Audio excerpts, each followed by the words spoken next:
মুক্তিপণ আদায় করার ব্যাপারে বিভিন্ন অভিযোগ পাওয়া যাচ্ছিল। এটা নিয়ে বিভিন্ন সময় মামলাও হয়েছে।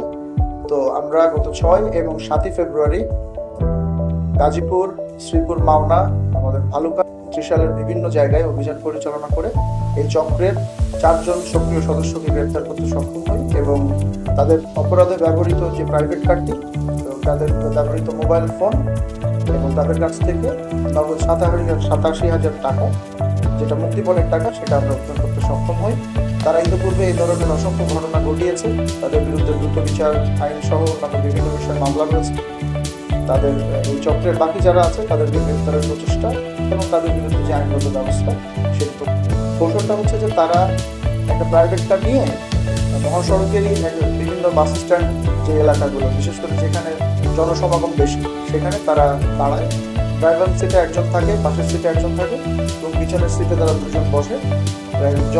যাত্রীদেরকে বলে যে আমাদের গাড়ি প্রায় ভরে গেছে, আর একটা সিট খালি আছে, আপনাকে পেলে আমরা ছেড়ে দেবো বলে বিভিন্ন জায়গায়, যেমন ধরেন গাজীপুর চৌরাস্তা থেকে কেউ ত্রিশাল আসবে বা কেউ হয়তো দিঘারকান্দা থেকে টঙ্গী যাবে, এরকম বিভিন্ন জায়গায় ট্রিপ আকারে ছদ্মবেশ তারা ধারণ করে এবং পরে ওই ইন্ডিভিজুয়াল যে ভিকটিম তাকে গাড়িতে তোলার পর এই ঢাকা ময়মনসিংহ মহাসড়ক, ঢাকা টাঙ্গাইল মহাসড়ক, এরকম বিভিন্ন মহাসড়কে তারা গাড়িটা নিয়ে র্যান্ডমলি ঘুরতে থাকে এবং ওই অপহৃত ভিকটিমের মোবাইল ফোন থেকেই আত্মীয় স্বজনের সাথে কথা বলে যে আমাদেরকে মারধর করছে, দ্রুত টাকা পাঠাও, তা নাহলে আমাকে মেরে ফেলবে, এই জাতীয় হুমকি।